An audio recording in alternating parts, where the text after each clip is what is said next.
Good morning, everyone. I am Navaneet Sri Shanmugam, and I'm a PhD student studying at UNC Charlotte. And today I'm going to talk a little bit about LiDAR and point cloud analysis. So, first, when Dr. Chen asked me to do this presentation, I obviously did what everyone else would have done. Google.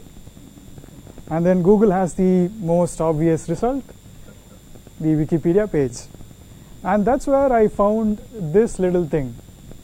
This animation is pretty good representation of what a LiDAR does. So first it has a LiDAR system. It has a, for now, let's just assume it's a blue box, and it emits laser. And we have a, one moment.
Wait.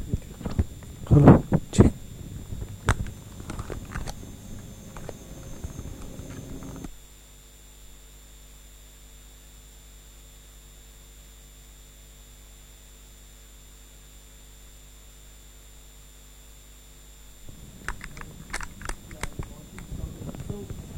Hello, check.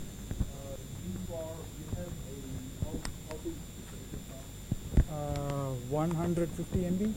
Okay, there's 150 megabytes of data that you will share with all. There's a load up this thing. Okay, and those are the point cloud data. Okay, so you have to download the Inflow Compare software, and then that can only use that to open up your point cloud.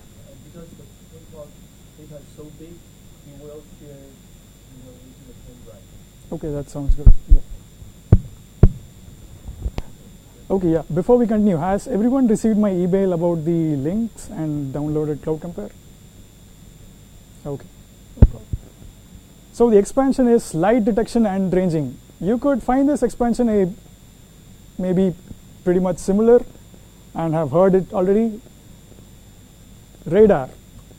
Radar is radio detection and ranging. So radar uses a big wavelength as opposed to LiDAR using shorter wavelengths.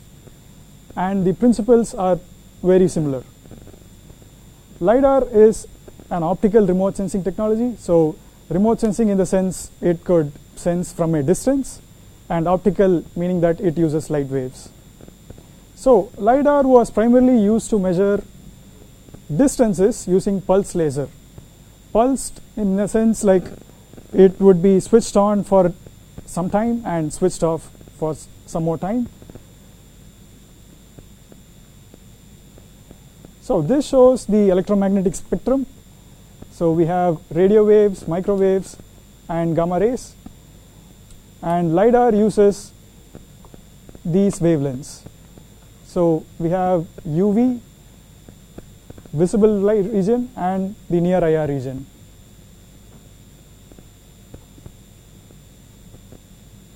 Now, what are the components of a LiDAR? We have a laser source, which produces light. We have a scanner. So scanner can contain motors, mirror, and timing electronics. Laser detector, so to detect the reflected light. navigation positioning systems, say GPS or inertial measurement system, and a computer. So again, we have this animation. So what actually happens? We have a laser source here. We have the scanner system, which is a rotating mirror. And light gets reflected from the surfaces. You could see here. So after it gets reflected, it gets directed again by the laser detector. And then by measuring the time difference between the emitted light and the receiving light, we get the distances. So one of the very important things when you look at this image is that there's an object in front of part of the wall, and so that object would block the light. Okay, so laser only sees the line of sight, okay, of the laser scanner. So anytime if you have an object, you will not have a complete scan of your intended area. Okay, so that is extremely important because later on when you look at the LiDAR point cloud, it's not a true 3D image. Okay, because many things you only see one part of the object. Okay, and so one of the challenges in LiDAR point cloud analysis is artifacts. Okay, so when you generate at the same time generate a lot of artifacts, how do you remove the artifacts? Becomes one of the algorithms required.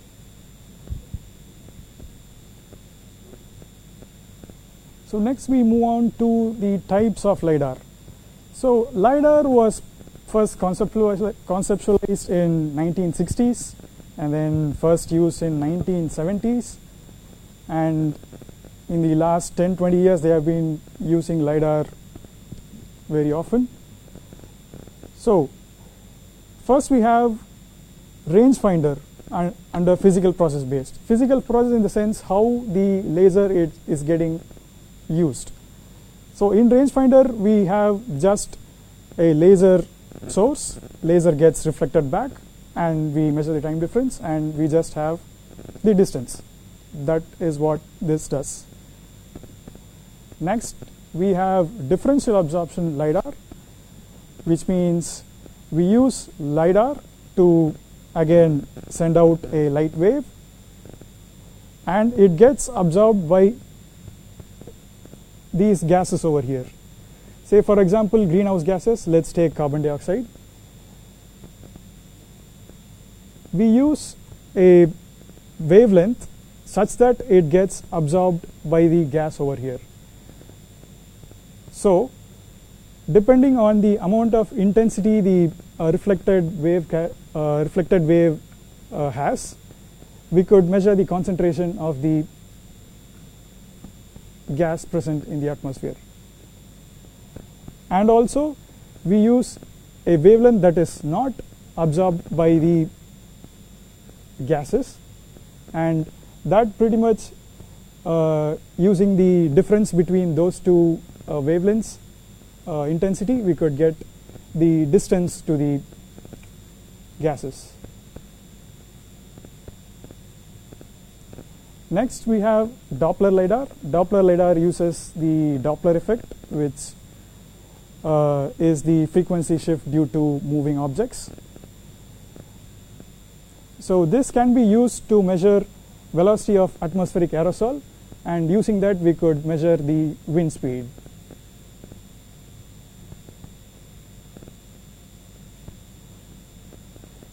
Depending on the scattering type, we have 4 more LiDARs, so which is Mie scattering, Rayleigh scattering, Raman scattering, and fluorescence scattering. So these are used in their respective uses. Say for example, this here is normal reflection. The differential absorption LiDAR probably uses the Mie scattering. Now, depending on platform, we have space-based LiDAR, which is the ISAT-2 satellite, So this was launched by NASA on September 15th, and they use a high powerful laser to measure the ice caps, clouds, and land elevation.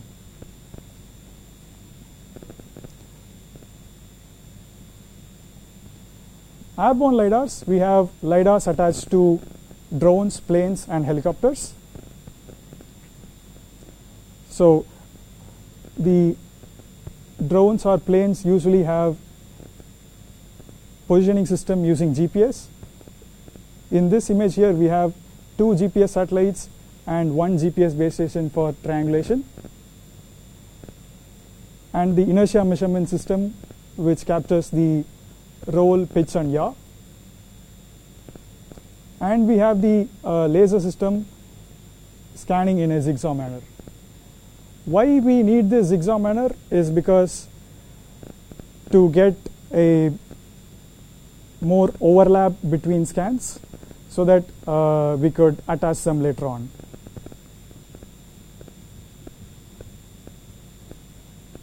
Now this poster is an example of how airborne systems can be used. Say this fly-through company in UK has this LiDAR attached to a plane which has 1,000 feet altitude, and it can cover 7 to 8 kilometers square per hour. We have a fixed wing UAV which flies at 200 feet altitude, and we have a mini rotor UAV which flies at 120 feet altitude. So these can cover less or more area depending on what use we need them for. Say for example, if we are interested in just the elevation of landform, we could use this one. Or if you are more interested in what types of trees and vegetation we have, we could use a lower altitude, which means we have more points per area.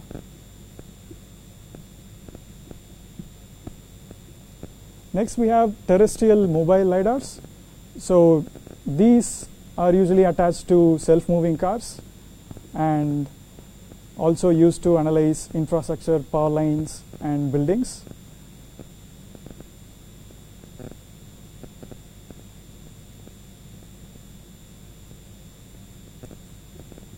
We also have the stationary LiDAR, which is usually mounted on a tripod, and these can be used to scan buildings, interior of buildings.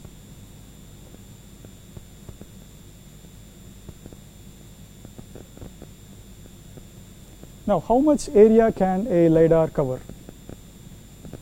So I take Faro as an example. Faro is a LiDAR manufacturer, and for our scans we use Faro scanners. So I got this example.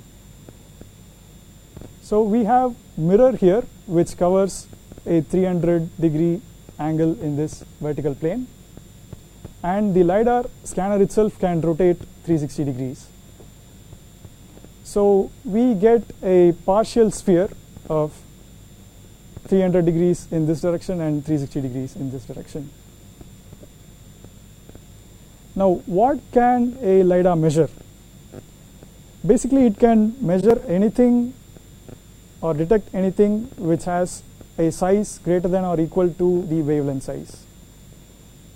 In our Faro scanners we use 1550 nanometer wavelength for the lasers, so we can measure anything greater than or equal to that.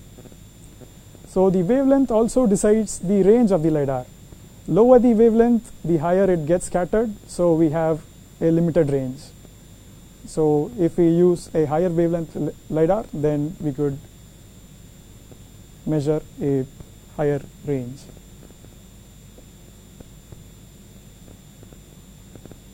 There are a lot of applications for LiDARs. So there are websites showing like 50 applications, 100 applications. So I just put together some of those. Microtopography of objects to find the surface roughness and the like. Agriculture, say for example, if a farmer used a different agricultural practice on 2 parts of his farm, and wants to quantify how much it has helped or how much it has not helped. So he can use LiDAR to scan his entire farm and find where his practice worked or not worked. Forest management. So LiDAR can be used to count number of trees, and if a forest fire happens, what is the extent of damage. And again, environmental assessment, flood model, pollution model, we can use different types of LiDAR for that. And forensics. So LiDAR captures the point clouds. So this can be used to effectively capture a crime scene. So here in this picture we can see policemen using a LiDAR to capture this accident. Now, civil engineering applications, where can LiDAR be used? We have landslide analysis, glacier movement and thickness, which is basically what the ISAT satellite does. Urban utility planning, we have electric grid mapping and monitor sagging. We can also do earthquake damage assessment. So capture a building before earthquake hits and what is its condition after an earthquake. LiDAR can also be used in bridge inspection, and that is what we do. So LiDAR can be used for clearance inspection, surface defect quantification, displacement measurement, blast impact monitoring, and static load test. Now this here is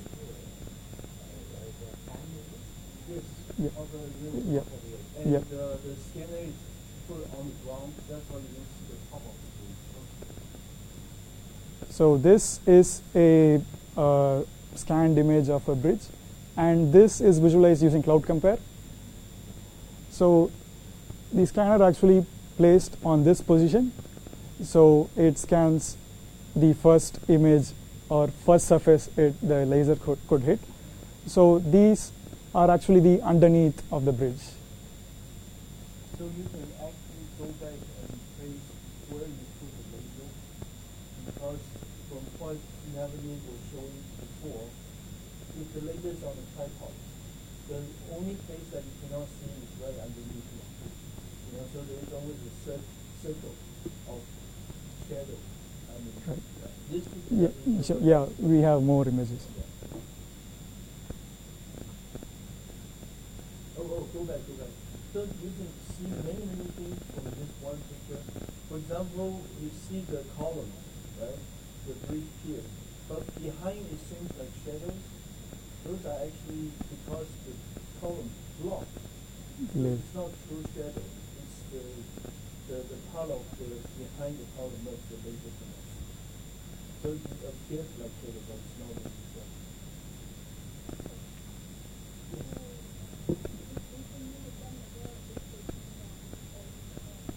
Yes, yeah, you can, Yeah. See, how we do that is like, let's say this is the scan of a bridge without any loading, and let's say we load the bridge and then we scan again, so we could measure the difference between the two and then use it.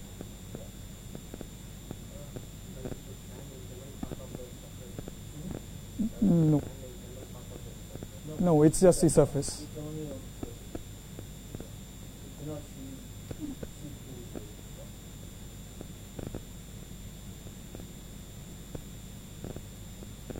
it. Required resolutions for remote sensing imagery. This is an estimate of what resolution a remote scanner should have to capture these kind of cases, let's say. So if we have a missing railing, we should have a resolution of 0.5 meters. Or if there is a chemical spill, then what would be physically observed is probably discoloring, and we should have a 0.1 meter resolution to capture that.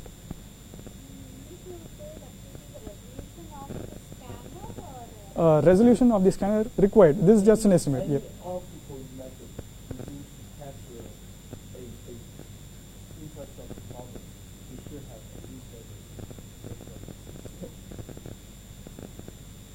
so it's not directly towards just LiDAR. Camera Yep. and Any scanner. right for any development of motion. So when you go below this level, we won't get the clear image. Yes. Yes. Yeah. Then if you go, We can go above, Yeah. but not Not below. Yeah. Yeah.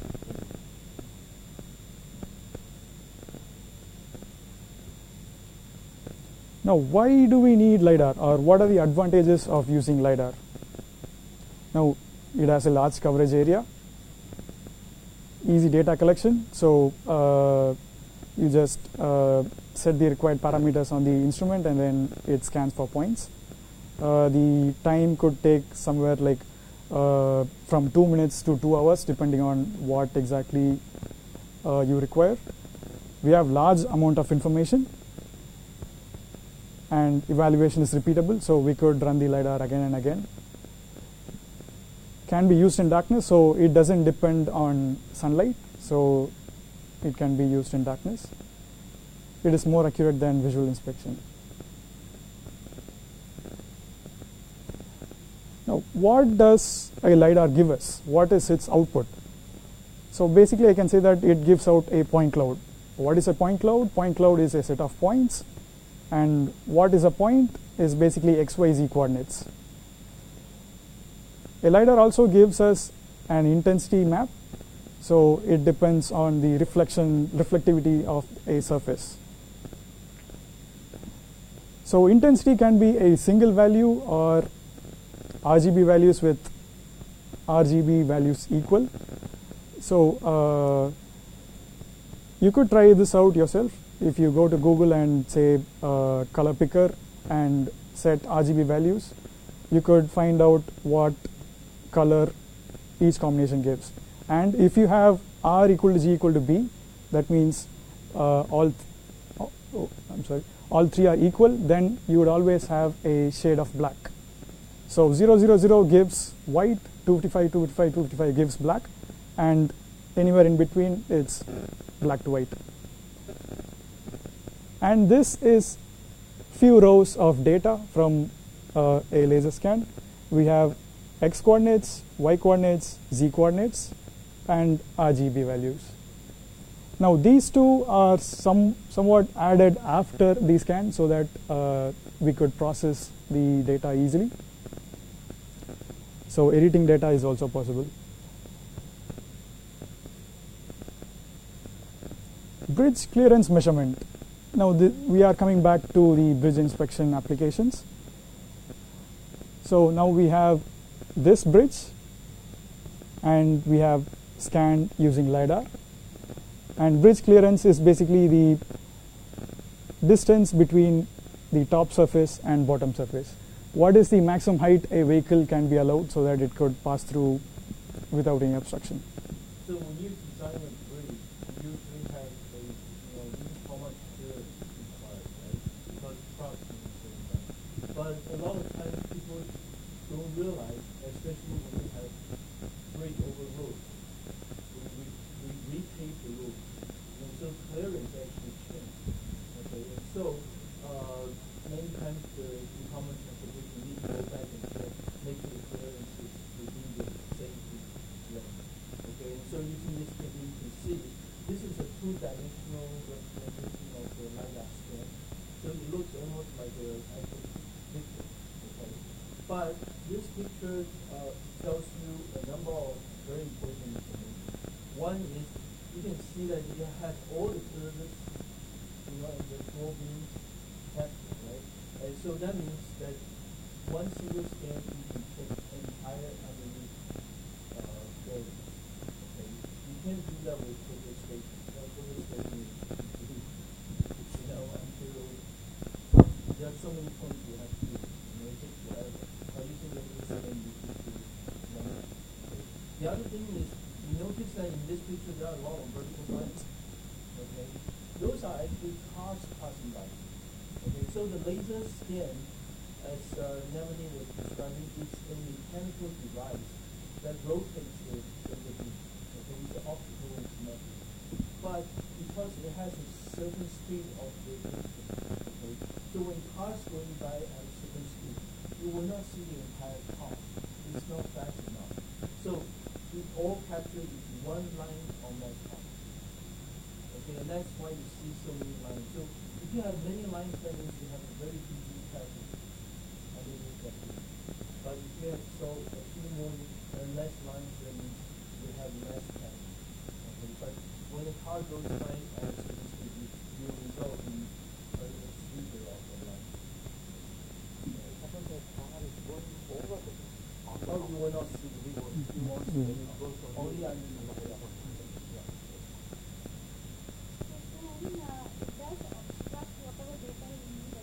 Yes. Yeah. Uh, Yes, you can artificially remove those lines, but that means you're assuming what is. But even if we remove all those data, we would still not get what's behind it because LiDAR didn't actually measure. Yeah.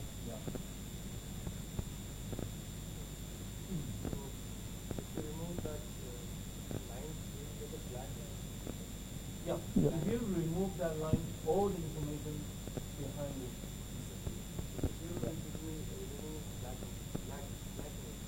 Oh. Uh, Black means no data. Black means no data.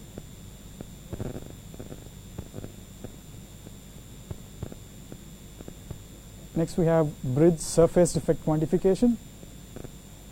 So surface defects can be a loss of mass or corroded parts. So in this image, we have some defective area over here. So what we do is cut out that portion, define a reference plane so that we could actually measure or calculate what the defective area and defective volume is. So that is what is being done here. We just cut out this portion. This is the reference plane. And then calculate the area and volume. Now you have to remember the defective area compared to the entire beam is very small. Okay, and that's why it looks like you have a two-dimensional plate with some colors. But in reality, it's a very, very big component. Okay, and you actually have a very well-defined surface on that. Now, here's another very important point. So you have to be very good with geometry in order to do damage control. Why? Because there are some damage that is concave. There are some damage that is convex, right? And so concave, when you use a laser scan, always remember you're seeing a line. Okay. So if you have too deep a hole, you will not see the entire hole, right? Because the edge of the boundary is blocked with wood, the obstructed wood. But if you have a concave, a convex surface, okay, then such as if a chunk of concrete drop on the ground in the base of it, and then you want to measure out what is the volume, etc.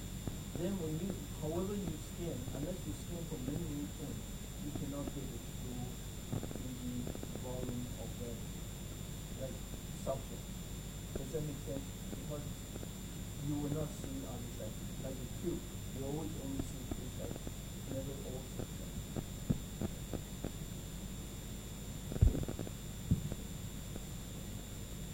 This is a close-up of the previous image.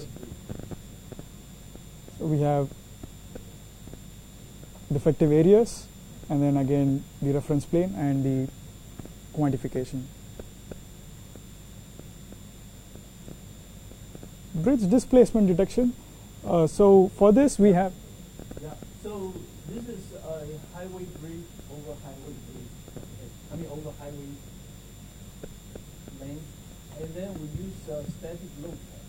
Okay. So we have big trucks. In 2014, we did similar tests with big. Yeah, I remember. Right, right. But if we had laser, then you'll be able to do the test much simpler. Because that's how we did is put the laser underneath, stop the traffic so that we measure the static self-weight of deflection. And then we park the big truck on top at different positions so that we can create different deflections. And then use the same laser scan. And for those, especially Harlan and Faraday, they're all part of the original team and especially the team. They understand the physics, okay? Because, and I'll show some pictures from them. Because if the alternative, what we are doing today, you have to create a scaffold underneath the bridge, and then put dowels underneath, contacting with the bridge deck, so that when you put the trucks, the dowel will measure the deflection. It's a long process. You have to stop the traffic in order to build the scaffold. This is a much better alternative.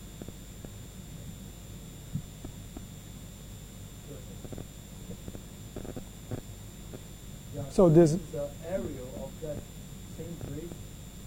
We fly over to show you we stop the traffic. It's a brand new bridge. And then we bring the trucks in at a different location, kind of like when you do the static load design of the maximum moment point. And that's the site of the bridge.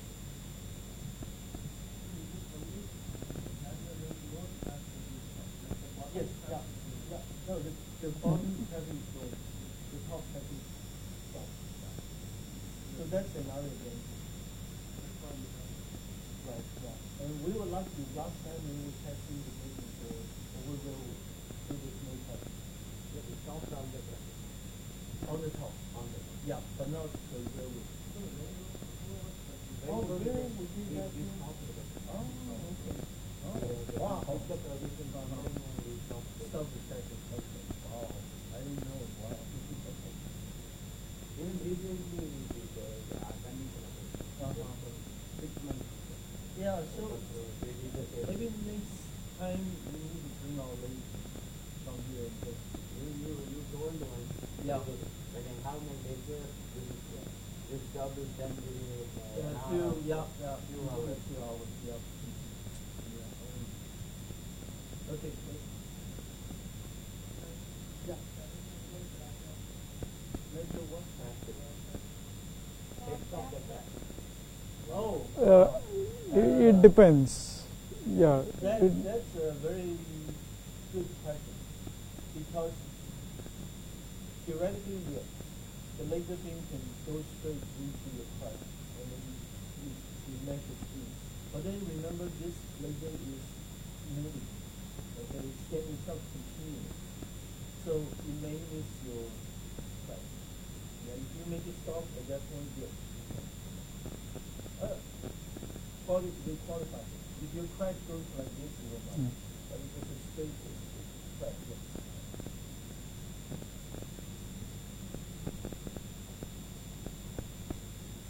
This was the result of the static load test.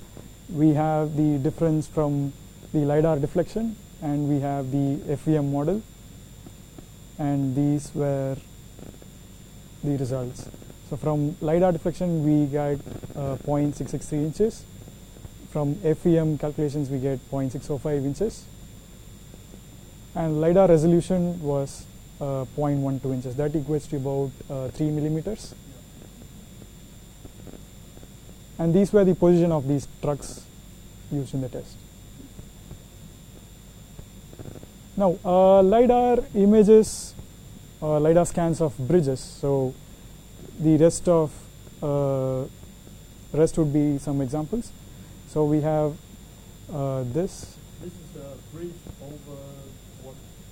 Yes. You could see that a lot of these scans are missing. So we basically cut out vegetation, we cut out so that we could make it look like a bridge. Now this is one of the original scans, so without any editing. So we have underneath of the bridge surface, we have trees, we have people working in the water. Yep. Because they move very slow, that's Yep. why it's still recognized. Yep. But if a person runs by, No, you will only see one line. They were actually measuring the depth of the river. Yep. Yeah. Yep. Yep. So that's why we have. So, Yep. Over here. so for construction management purposes, you know, you can even use this for scene analysis. You know, what are the people doing at different locations? You know, somebody usually doing something.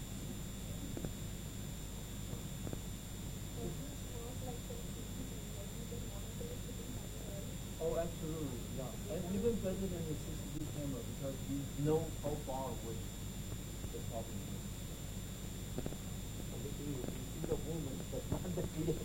Yes, yeah. No, sometimes we do get clear faces Yeah. if they are standing still for a long enough time so that the LiDAR scans the entire.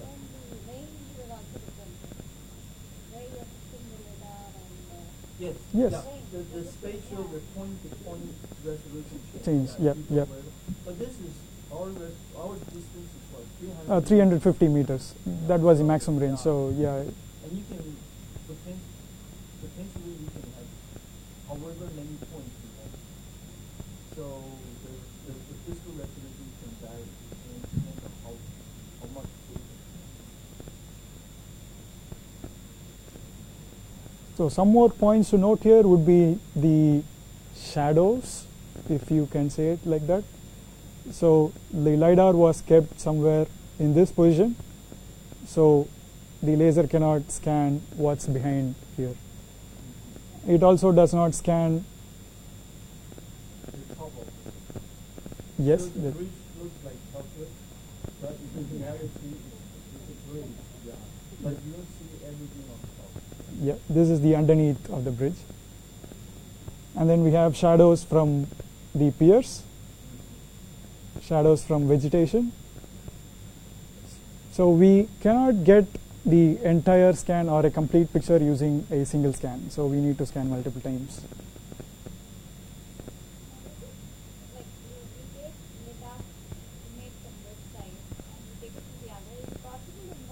Yes, yes, definitely, yes.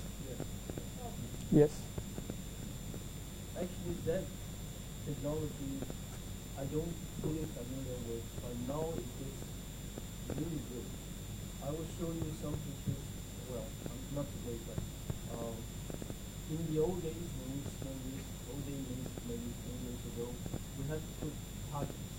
So when you scan one point, another point, another point, another point, you use the targets to break the image. Okay, because that's a X, Y, Z, you have a big sphere, and then you put them together. But now the automation on the software Yes, really without, without the targets. I don't understand how they can do very good. They actually recommend more than 20% of overlap. Say if I have a LiDAR over here and scan this monitor and LiDAR over there, this common surface should be 20% of the total number of points.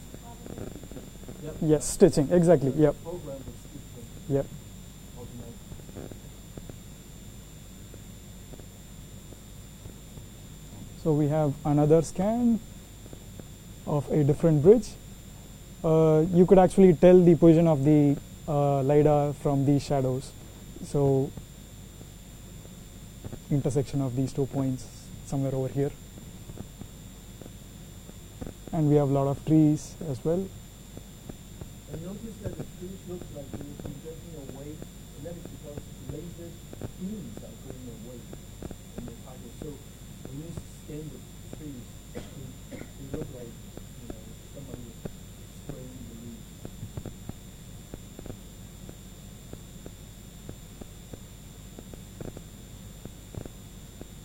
This is a scan of another bridge, and we have the LiDAR position here. You could clearly see in this that it doesn't scan what's underneath the LiDAR itself. So we have, Notice that all the conductors are not transmitted. yeah. Home is supposed to be shown. What happened to the beams that got cut off? The pier over here. Yeah, shadow of the pier. So we don't get what's in this region. For our case, that is bridge inspection, what we want to see is only the bridge. So the trees, the transmission lines are all noise. Yeah. This is another bridge, and we have the LiDAR here. So it scanned only the underneath for this region. The others are all shadows. So we have steps and steps of bridge slabs.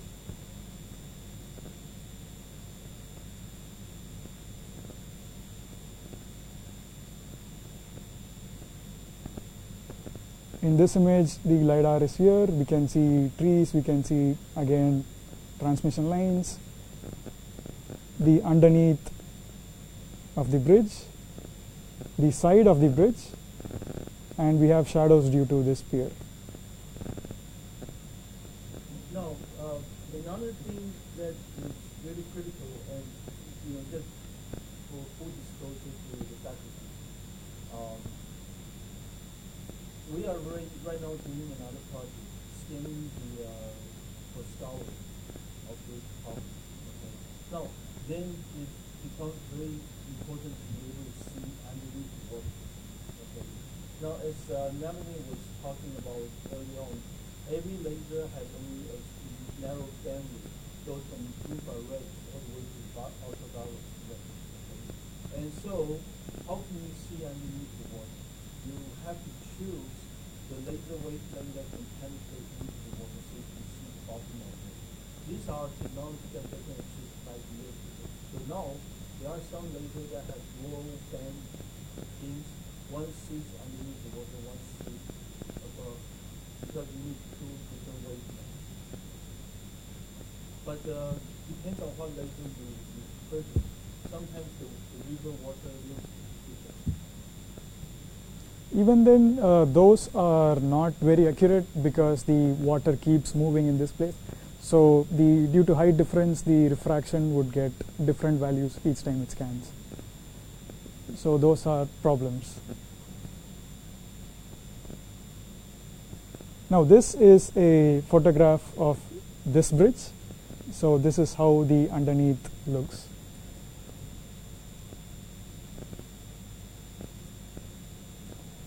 Now this case was a bit special because the water level was so low we were able to see the sandy surface in the scan. So that was Now what are the disadvantages of LiDAR? So we can use LiDAR for many applications. Now what are the disadvantages? So it scans only the surface. It cannot go underneath a surface. Multiple scans are required to get a complete picture. So because we have shadows, if we want to get a complete picture, we have to scan one underneath and one maybe on the other side of the bridge, and maybe even two more, yes. So even then, it is difficult to say we get a complete picture because there would always be places where we cannot access due to physical constraints or too much vegetation. So vegetation would always obstruct the LiDAR lasers.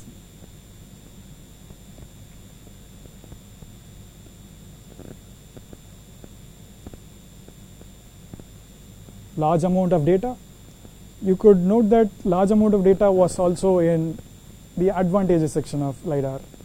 The large amount of data is also a disadvantage because we need a lot of time to process all the data. Getting the data is very simple, like it takes just minutes to hours, but processing data takes a very long time.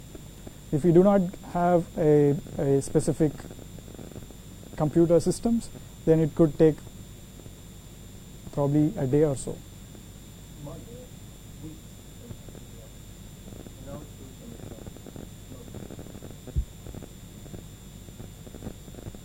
Less effective during rains.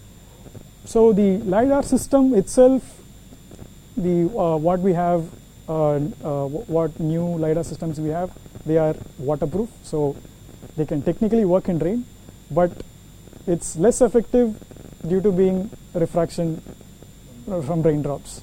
So we do not get accurate data. The one that we have right now is about $40,000. This is up to UV resistance. Yeah. But whatever you have, it will not penetrate water. What type of? That one is $160. Because it's so new.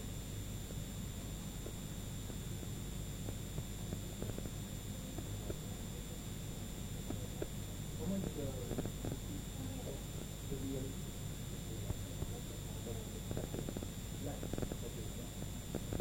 Yeah, I talked to Shen many times about this, and yeah. It's out to and also there are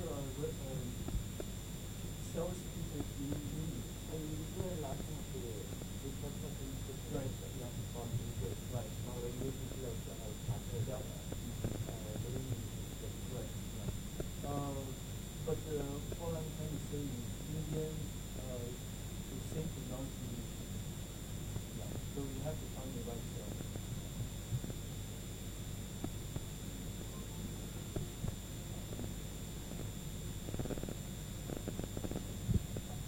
Next we go to the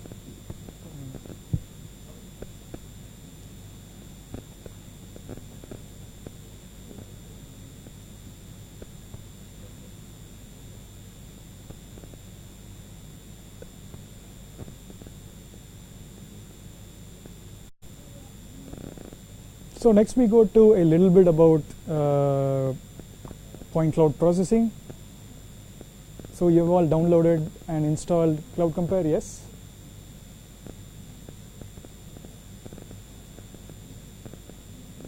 Has anybody downloaded?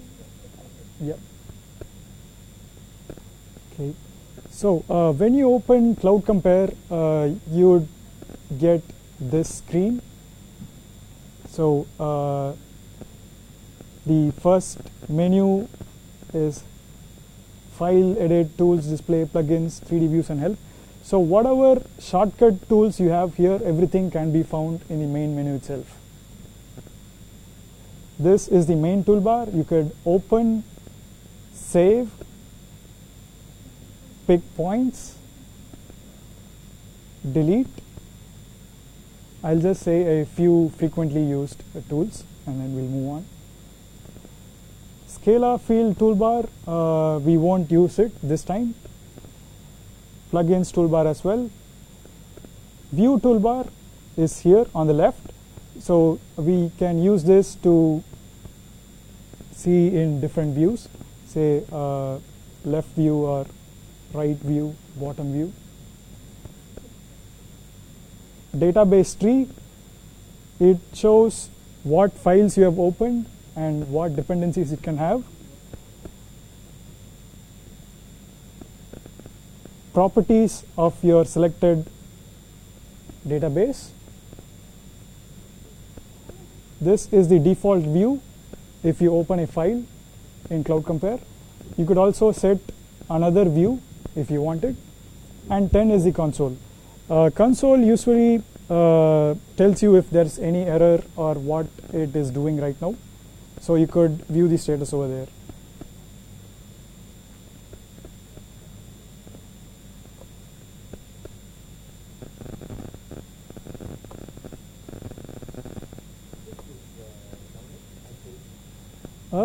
Okay, so this is unrelated, but it is a cartoon character from a music video. Oh, okay. Yeah. Is your desktop image or? Yeah, desktop image. Okay, okay. sounds No. different. That's why I asked this.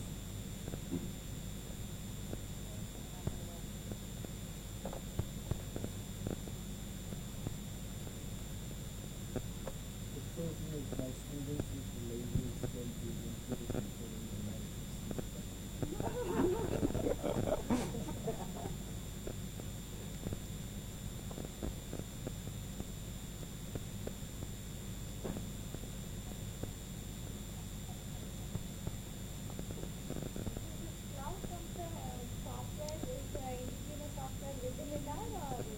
No, it's a separate software developed by another. Yeah, it is open source. We could download. Yeah. You can view the data, you can take the data. Right. Yeah.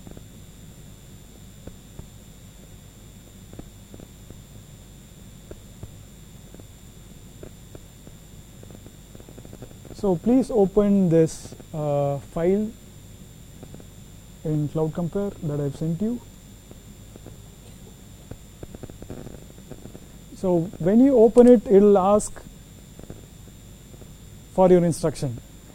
So the data has 6 columns in it, and it'll ask you what those columns exactly are. Sometimes your data may not be arranged in this format, XYZ and RGB. So you get to choose what the data is. So in this case, it's okay. So this is X, this is Y, and this is Z, and these 3 are RGB. So you don't need to change anything.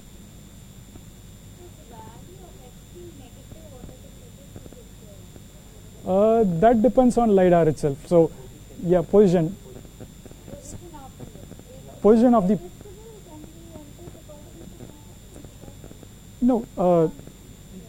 It's set off by the laser itself.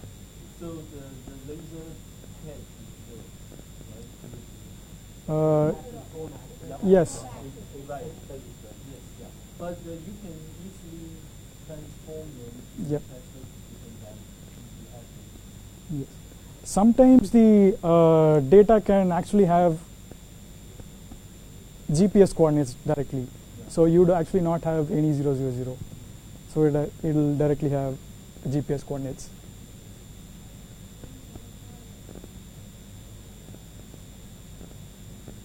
Sometimes the data can have column headers in case showing you this is X coordinate, Y coordinate, and Z coordinate. And you could skip those lines using this option. So I could skip number of lines if you have any headers. Press apply, and this would open.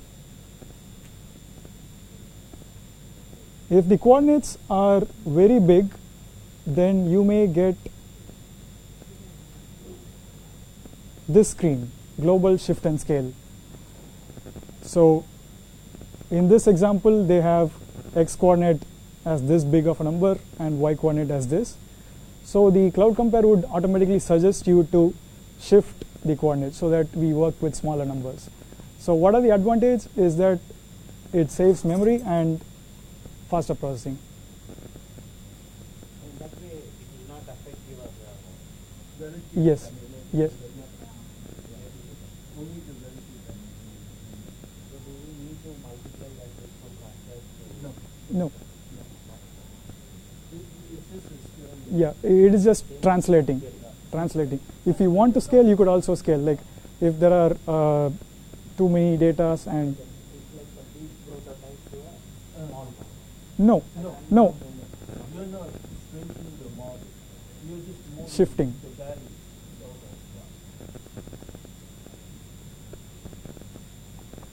So in this case,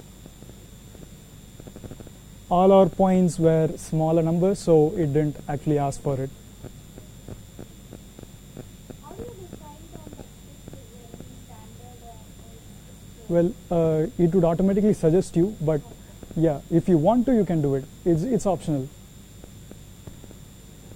But Cloud Compare may lose some of your data if coordinates are too big because memory issues. Yeah. these are all editable, so you could change whatever you are comfortable with. Now display, so we have left click with to rotate the data. So this is actually a cut portion of a tunnel scan. So this is it. You could, yeah. We can use right click to. I'm not sure. Right click to translate it. But can you not tell Yes. Okay.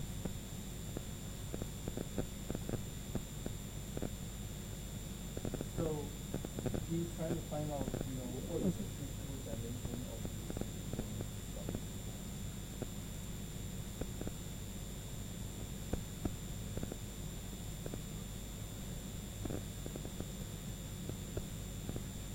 10 meters, 10.5 meters, approximately. Yes, we'll get to that in some time. Okay, so we have left click and right click, mouse wheel to zoom in and out. So we have mouse wheel, and you can use view toolbar to view in, say, top view or side view, left side, back, various other views. Database tree, so all loaded entries are stored here. Some entries can depend on others. So this is the database tree. Now what we've loaded is just one, which is 117 tunnel cut.xyz. So under that we only have this cloud. So for now this is our database tree. We can use right click to delete it or toggle visibility. So in case you have loaded so many points and you have trouble finding out where each cloud is, you could use this. Now segmentation. So we could use segmentation to cut what we don't want or cut what we just want. First you have to select the cloud and then go to edit, segment,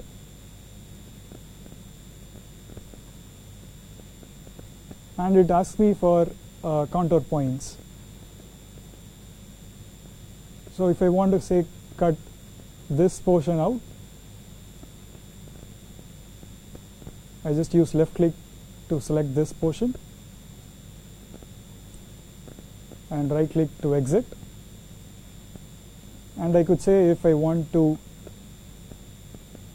segment in or segment out. For now I'm selecting segment in. You could play around with it later. So I just have this portion. And if I click OK, we now have different database tree. So we have what's remaining and then what's segmented. This is remaining and this is what we have cut out.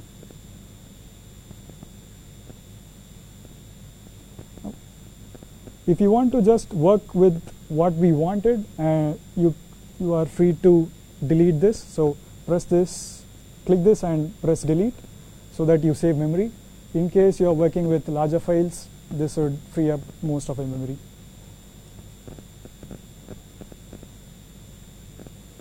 So file formats we use are FLS, TXT and XYZ. FLS is the Pharaoh's file format. TXT and XYZ are ASCII file formats.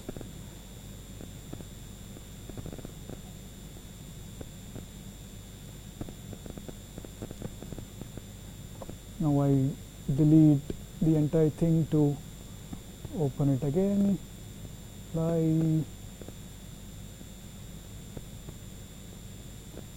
So to find the distance between 2 points, we have to select what point cloud again, and I select point picking. So point picking would give you point information, distance between 2 points, angle between 3 points. So if I click this, I'll open this menu, and this menu will give me the properties of 1 point, and this would give me distance between 2 points. This will give me an angle. So if I want the distance, I select this option, I choose a point here, and it says it's point number 29906, and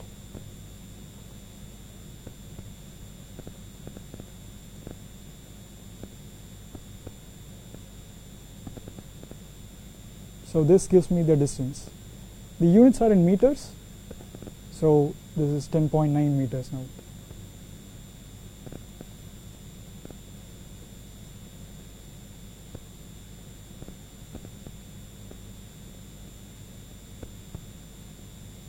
Now, another really strong point about laser scan is you can convert this automatically all the time. So you can use it for dynamic model generation, or in our lab, we can also scale this down like you were saying, and then use 2D printing to generate the model, the physical model. Which we haven't tried yet. Will do. Like he has been doing a lot of 2D printing.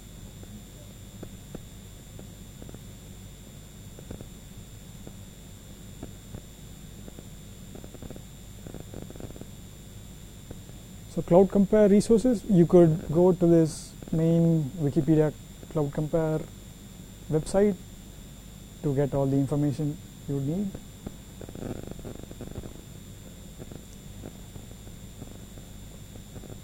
Are there any questions for using Cloud Compare?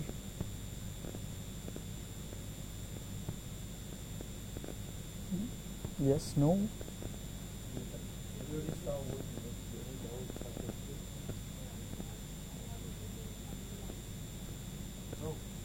Find the dimensions. Okay. Click the cloud.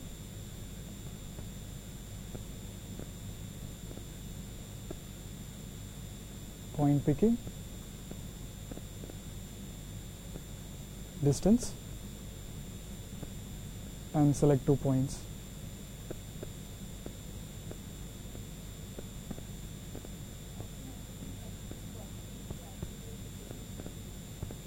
Yes. So arc trees are how Cloud Compare process things. So let's do this.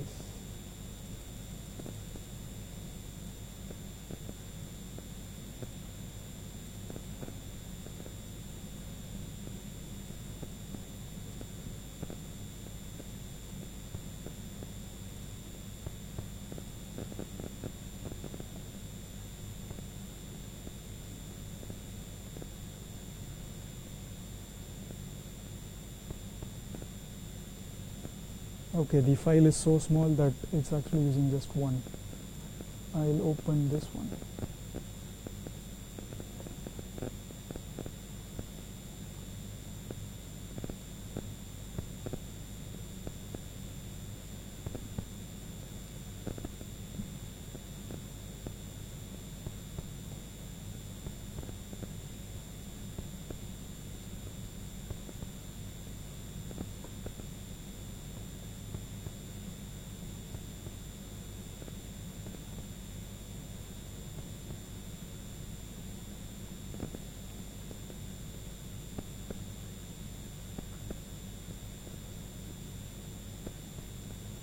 This is the problem with large data.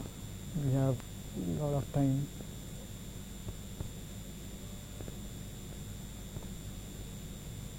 So I'm loading a scan which has about 40 million points.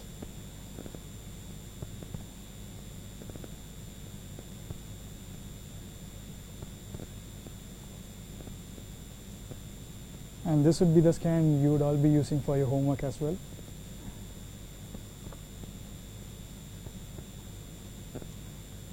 So these are what the octrees are. First, okay,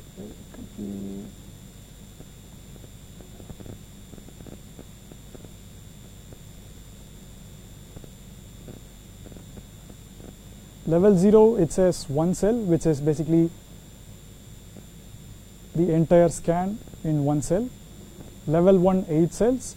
So it divides the one single block into 8 blocks, and then it goes down again into 8 blocks and 8 blocks again and again and again. If there are no points, then that block would be ignored, so you'll have less number of cells. So 8 times 8 would be 64, but we have just 18 cells.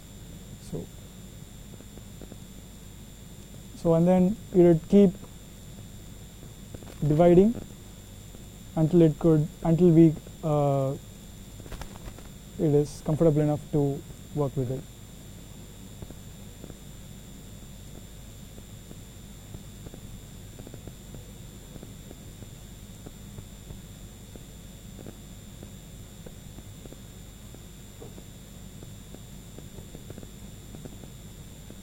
Now this tool here picks the rotation center, so if you are not comfortable with the automatic selection one, you could pick this and click on a point.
Okay, this is a better view.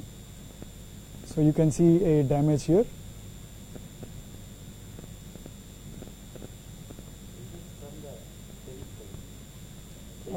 Yeah, Yeah, cap. the power cap. And then the on top the green screen and that. And then so, you know, whatever reason that power cap starts to crack. The connection point. Yeah, well, it's not exactly. The blue sky is sitting on the power cap, and then it starts to tumble.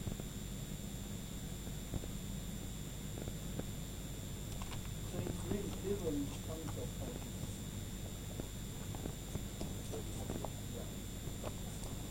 Homework. So I'll give out the homework now. Pass it out.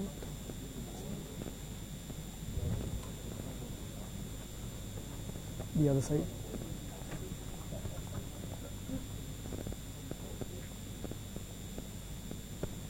So I'll share with you guys this point cloud, and you will need to do whatever's in the sheet given to you. The homework is due on next 18th, I guess, 18th.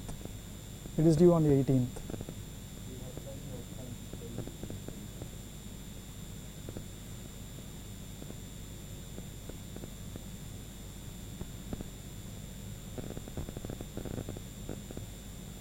Any questions? Yeah, so going through the homework problem, it's open-ended. We ask you some basic questions, really just get you familiar with cloud compare and how to manipulate and work from cloud data. That's the purpose. But we wanted you to be able to also think about, so here I have already shown you the bridge data has damage to the bridge. So it's a forensic. Okay. What do you need to do when you do an investigation? Can you quantify how much is the damage? Okay. And how do you do that? And then the other question is, especially in this case, the geometry is not simple. It's not like one single plane.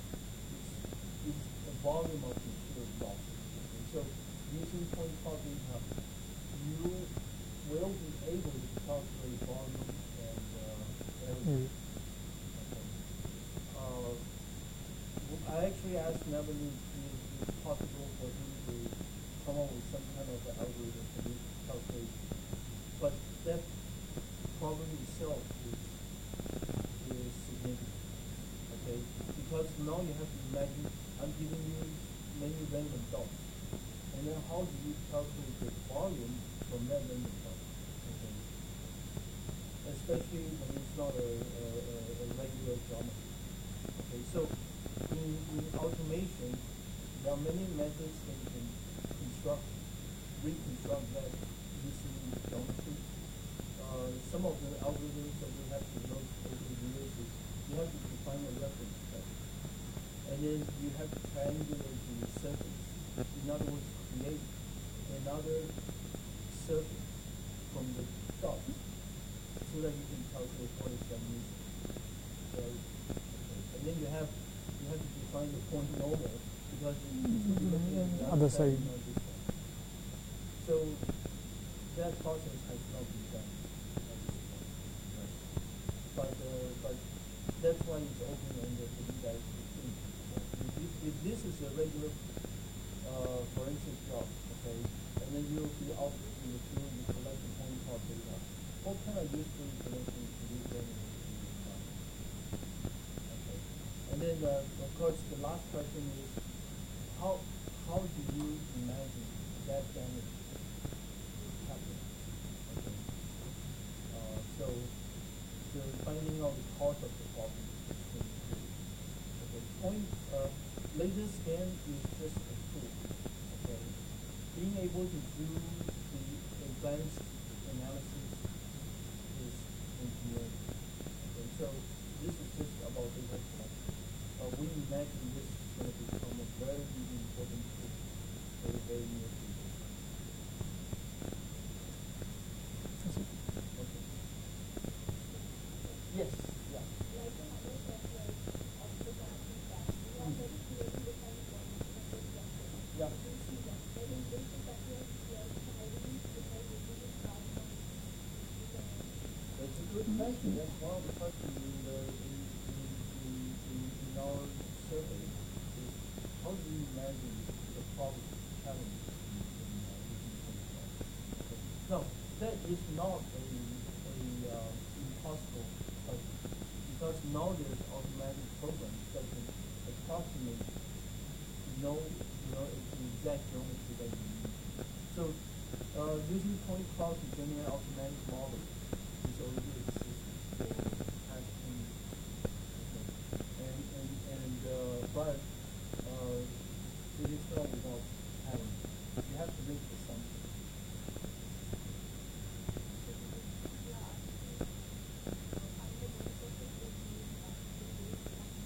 Yeah.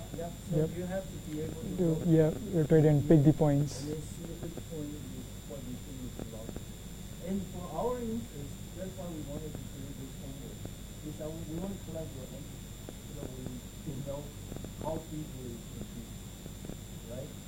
We have 10 forensic engineers, they may all come up with different answers.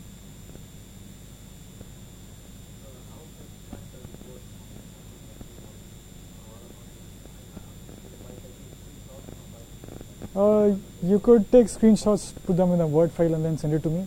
Yeah, that would work. We encourage you to take screenshots of every note.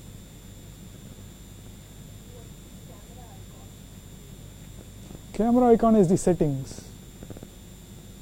This one? Oh, oh.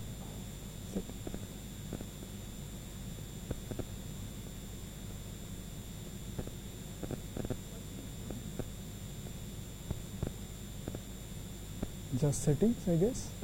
Yeah, this is setting is actually reference. Remember that the point cloud actually has the camera, so the metadata of every point cloud actually remembers where you take the shot. So that camera is actually related. Okay, so you can change the perspective of your laser setting.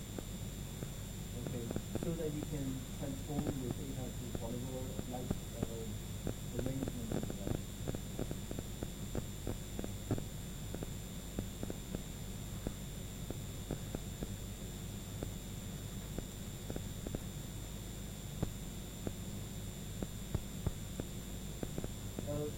For our great study, our current project, the other teams actually use another technology.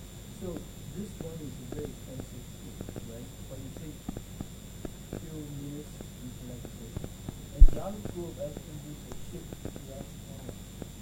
And then they walk around the grid, this grid, and then take multiple shots, and then use triangulation, a program that connects all the shots, photo shots, and then generate point cloud.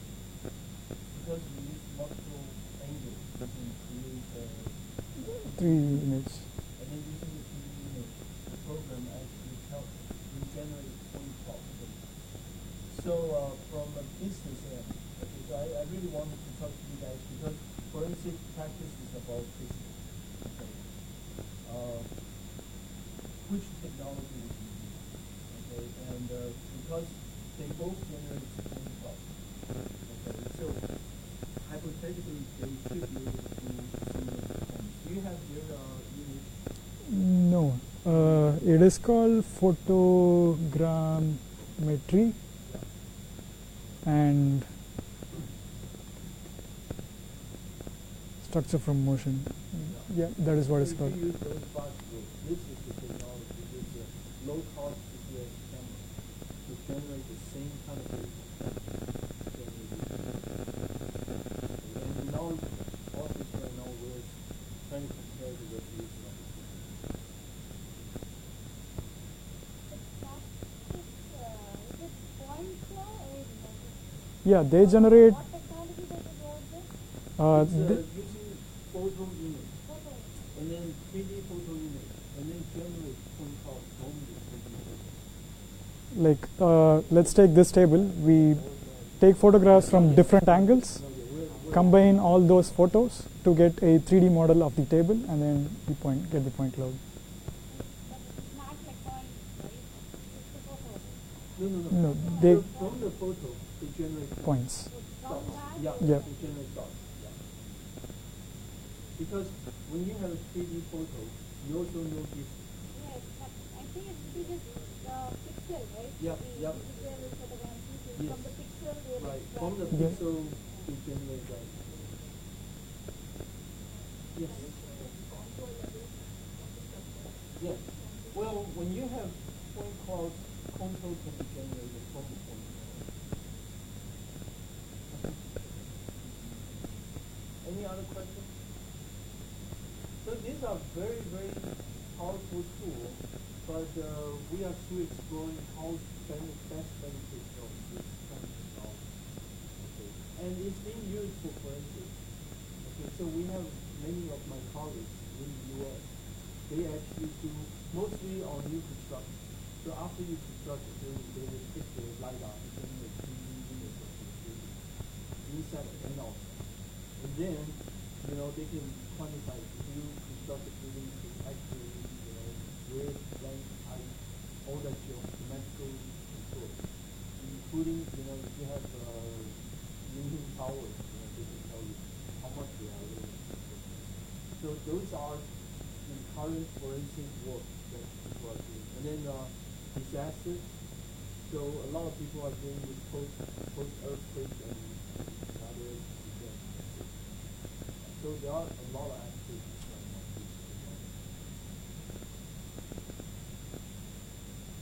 Any other questions?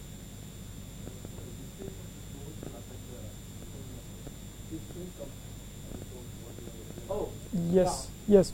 But we- okay, so we have to go into a little bit deeper. Okay, when you generate a laser beam, okay, there are multiple optical arrangement techniques. Okay, so laser beam you have to get the maximum distance, you have to shrink the beam down to one single dot. Okay, but that optics arrangement is very difficult. Okay, so now miniaturization we're able to reduce that. so yeah, so we have a single, say, Zoom, yeah. like a focus. Yeah, it is a focus, but you would still have some amount of divergence on the beam. Yeah. So if we have more distance and more range, then we have more distance between the points. The accuracy may also reduce, right? It can be used in Yeah, Yes. but for the technology that we have, 300 meters is our limit. Yeah. 300 meters for most of them being working. You know, it covers pretty much almost everything.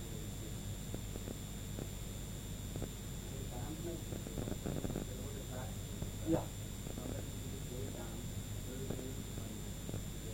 Dampness as in the surface moisture? Yes, yeah, so it is completely wet. It is like literally covered by water.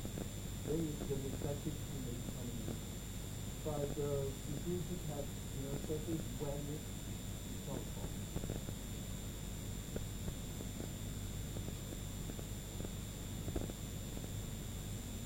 Oh, those are really good questions.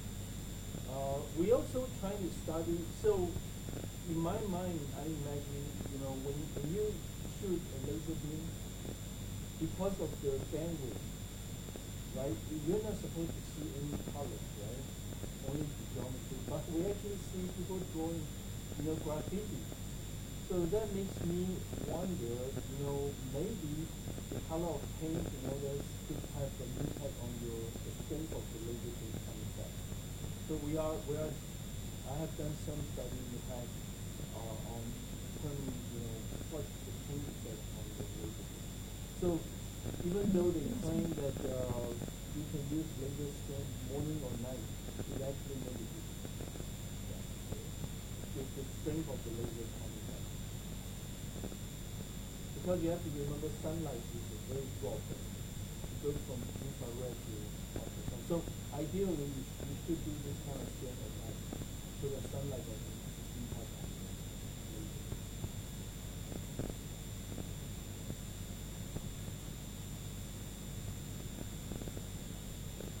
So you guys will spend some time learning and struggling with the compare. And I'll maybe go around if you have any questions on these cloud compare. Right. And because Nisha is in here today, so maybe I can share some of our other point cloud process. Why don't you demonstrate the calculation? Can you do The program? yeah. Okay. Just use the old data. Okay. So over the years, our group has been trying to develop software for calculating damage. That's one of the areas I'm extremely interested. But like I said, there are so many algorithms. So and then the platform. That's usually has to be in the PhD level. So Neville is demonstrating one software that we have developed in the past.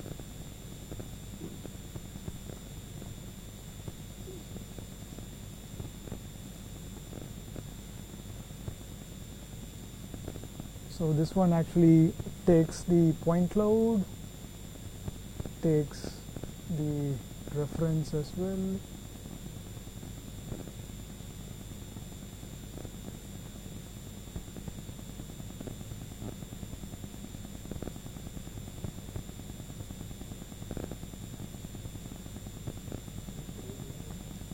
Yes.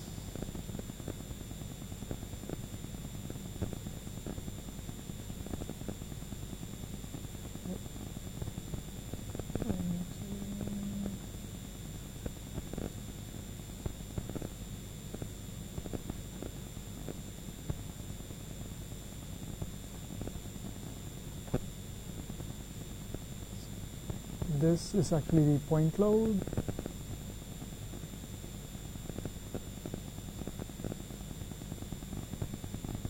This is our Inflow.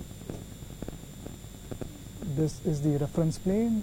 Yeah, so in this algorithm, you have to be able to define a surface, okay, for that damage. Because when you look at point clouds, the point clouds is like a piece of paper. Oh, you have it. So you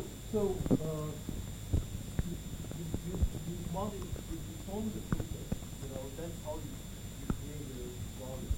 But then, how do you calculate the starting point? Okay, so you have to generate an artificial reference point.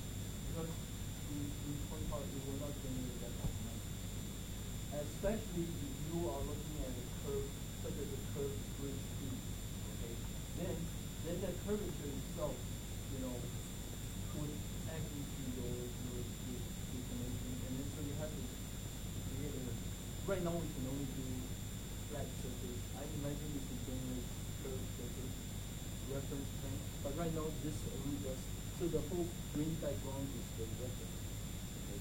So and you can imagine if you define it closer, smaller volume, further, higher volume. So depends on where, a lot of debate in our office is, is this the most appropriate, and how much flexible. So go ahead and go to the volume.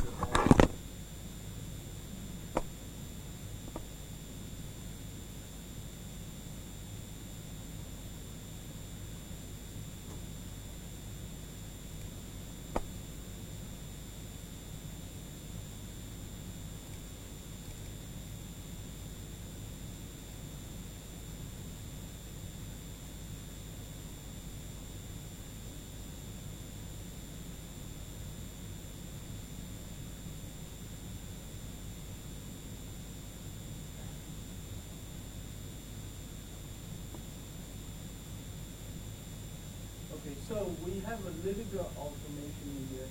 You can see that by different colorings, meaning, the surface plane. I guess that's translated to surface plane location, right? No, the distance between the z distance. Yeah, right? yeah. Between the highest point of your surface and to the reference plane.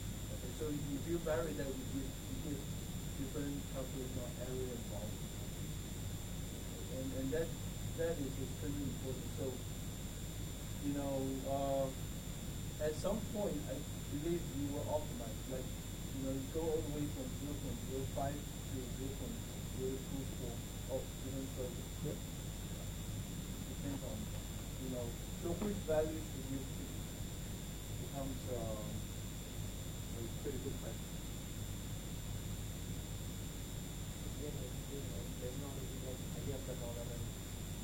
No, well, in this case, really, because we developed the algorithm. So, that tolerance, unless you have many examples that we can evaluate, yeah.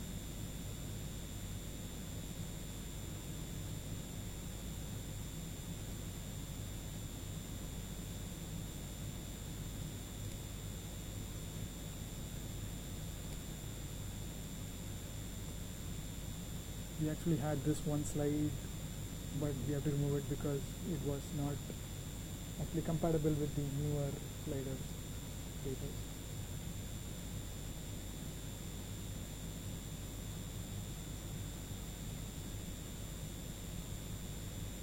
So with this reference plane is not relevant, it's not required.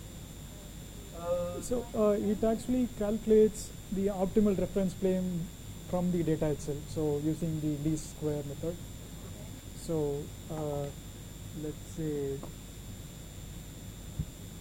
if you get an image, you need to project it onto some other image. So you're kind of overlapping with some other imagery, let's say. So what about the projection, the reference plane? Okay. I don't exactly understand what you're saying, No, but see, this is an image, right? So you have the Yes. And suppose like what we do in some cases that we try to overlap one image with the other. And if it has to No, be no, done, please wait, then please the wait. reference should be the same. What do you mean by overlapping? So kind of like putting one over the other. Time based. Okay, Not okay. exactly time based. Like, let's say you have a landscape image and over that you have a building imagery which is very different.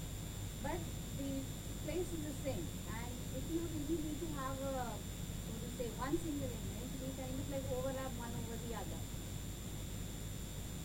So how can, like, okay, let's say in 2008 or so, you took an imagery of a particular bridge. Okay. And now you've taken it separately. You need to do a comparison, you try to merge both of them. Will they merge? If the projection, how do you merge Using them? this program or using Is Cloud? it possible or? Yes, you could overlap them both and then make a difference between what has changed to find out what has changed. That is possible. But in this program, what we find is the damage at a particular spot. So if we have damage in this section of a bridge, you cut this out and then take that limited portion and then input it into that software. So yeah, it won't take in this entire bridge as a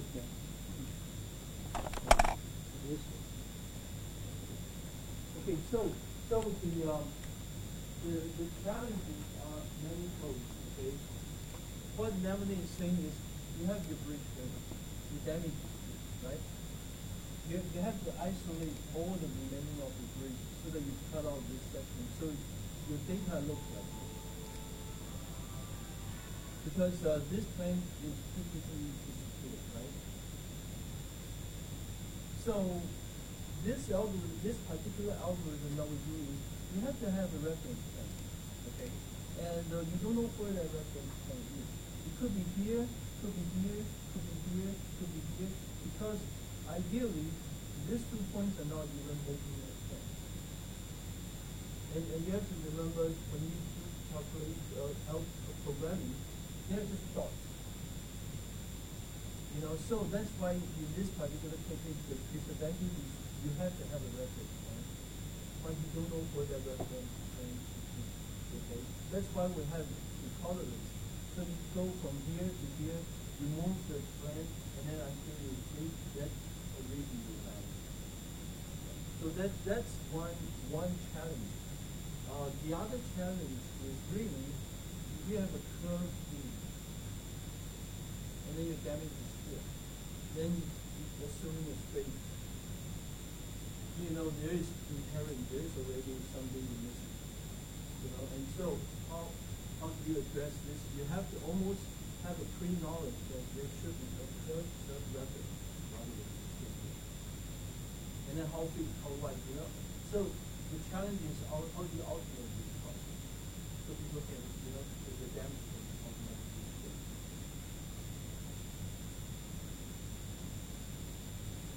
Yes.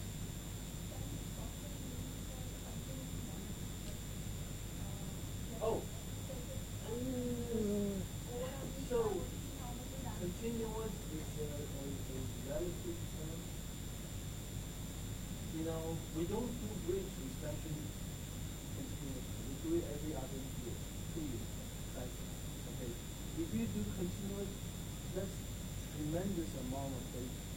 You know, you can't handle that amount of data. Even if you do it every day, 1 gigabyte times 365 days, you can just imagine that. Ideally, that's what we do. But that's why the 60 camera does, you know, supposed continuous, but still, you have a limit. Resolution and all that. You have to give up some, you know, this.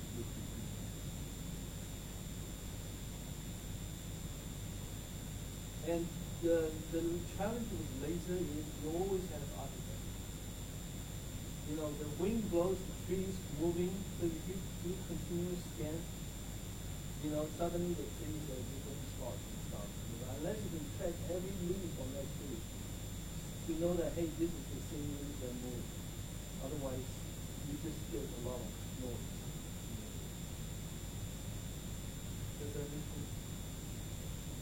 I want to show something which was not intended for. Here. Oh, okay. Which file? Yeah. I'll wait for Lisa. Okay.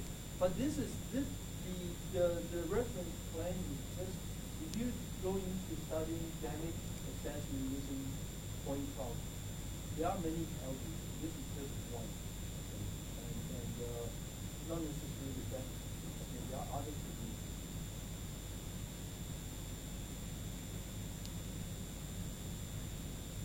And then we also have another program that automatically calculates fluidity, and which is also very useful. Yeah.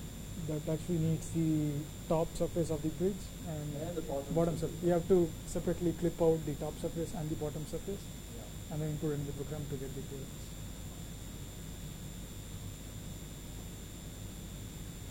Okay, and I just wanted to show something from tomorrow's presentation for Nisha. Do you have it? Yeah.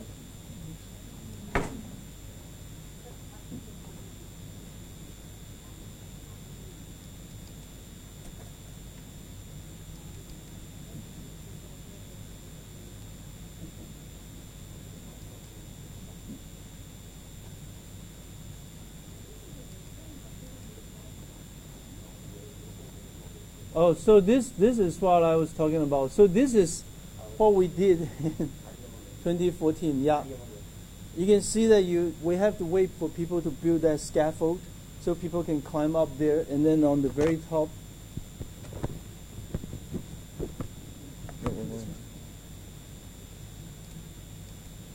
We put a dial gauge. Okay, and I remember Harriet has to climb up there and do the measurements. And so you can imagine this is a very tedious and challenging task, okay? And I want to show you a stitched together point cloud. So this is one of the case studies I will discuss in class.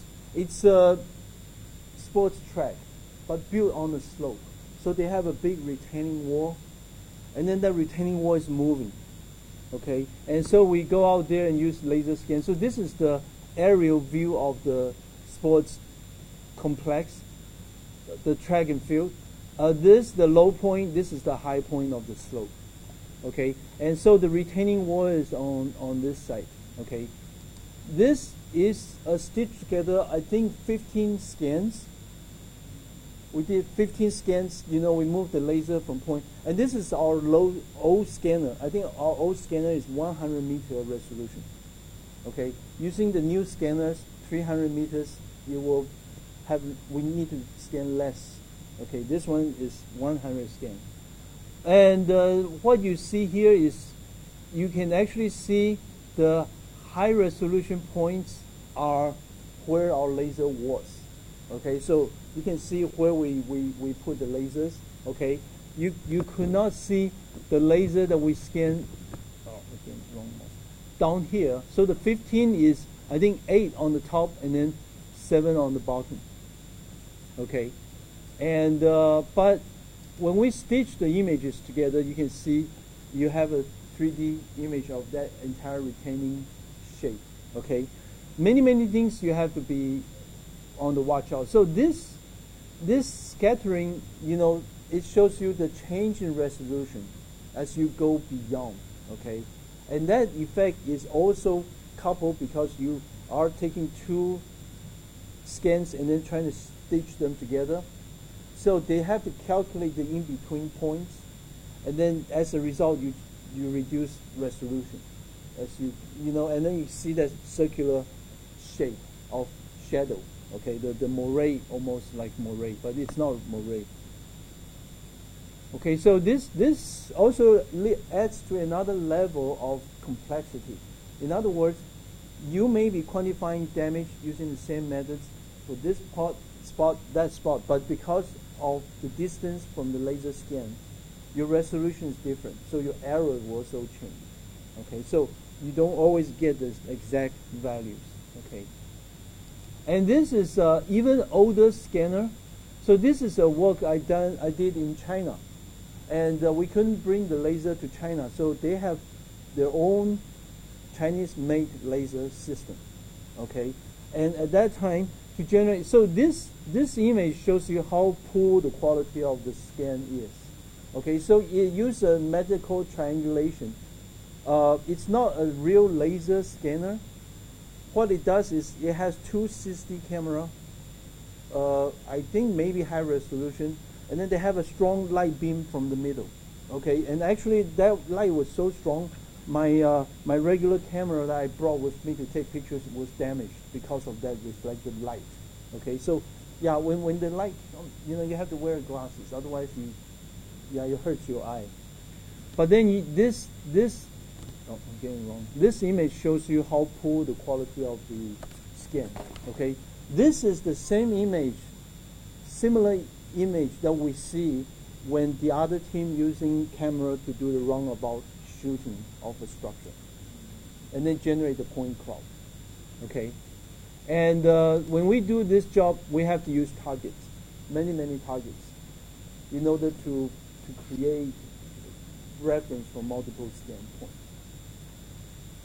Okay, so this shows you, the different aspects of scanning technology. This was work maybe done more than 10 years ago. So the technology has advanced. Now we don't need those targets. We can just go and do the scan. Okay, but at that time you do need targets for reference. Yeah, this is the Chinese technology. Okay, so you have this strong beam in the middle, and then 1, 2. I think there's another camera underneath.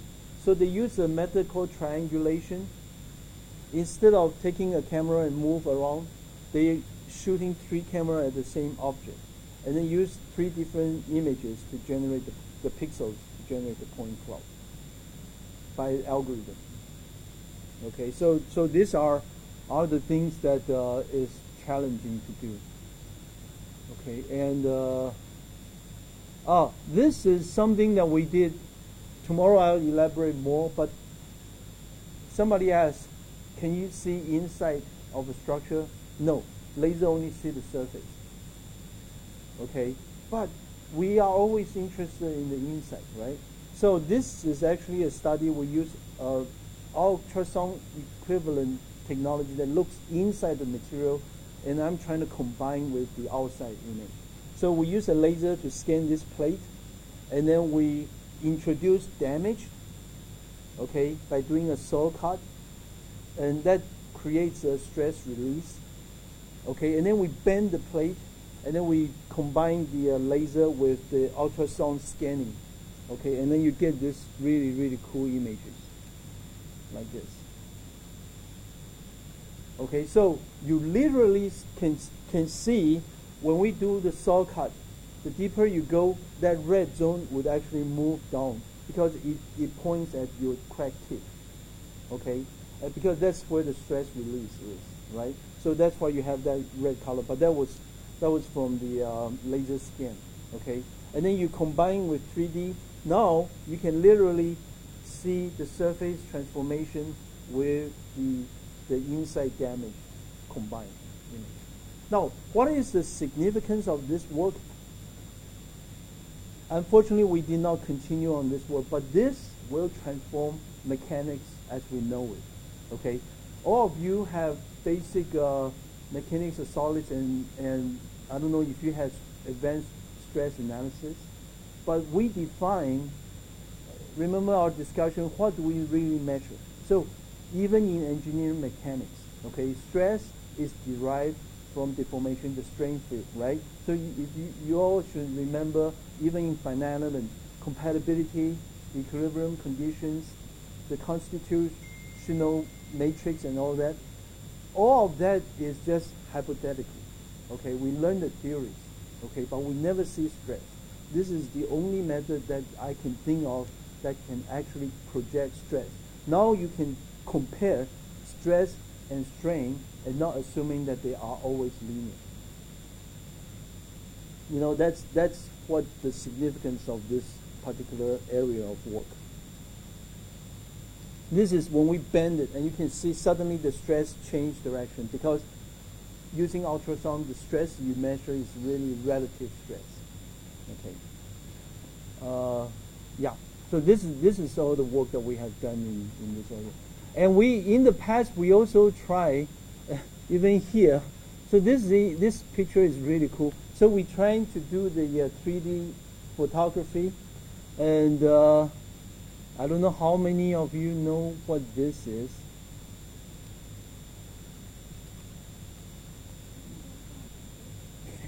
Yes, yes, this is your campus. Does it work?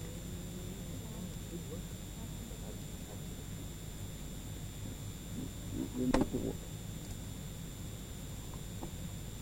Get out, yeah. Preview. Press preview, yeah. Okay. No, it should No, be in your so we do need the multimedia data. Okay. Yeah, so tomorrow I will show this, but this is a technique when we were in the Philippines, because we have so many sand structures, if you just look at a crack, you take a picture, you will forget what that crack is from, which side of the wall. So we use the camera and then we'll walk around the 3D and then generate 3D image of that sketch. So, yeah, tomorrow, Please now very much focus to this evidence is yes, yeah. Now we have many fancy techniques. Well, under the circumstances, we're so happy that we step out and pick up everything. CN around the problems.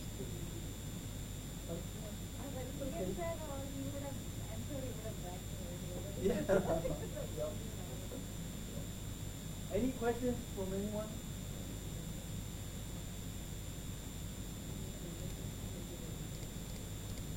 So we are actually stitching the sets of photos using this method. Yeah. So using the structure from motion. So the other group, they are trying to generate the point cloud. For this. Yeah, from this technique. So at this time, we don't. When I do this work, it was 2014, before I come to my prolonged sabbatical. And at that time, you cannot generate point cloud from photography. So last year, when our project started, and I realized that this is a big possibility.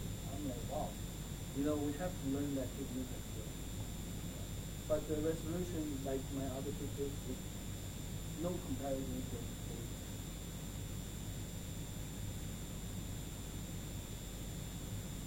Okay, that's all we have today. So please, you also have navigate emails. I'm referencing all of the discussions to navigate. Any challenges, any questions you have with point compare when you do your homework, ask. Okay, we're here to help you learn. So any questions, please ask. Okay?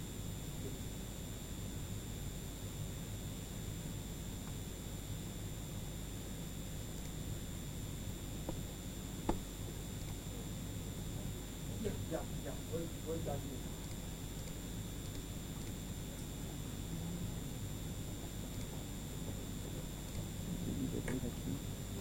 Oh, this one's Okay.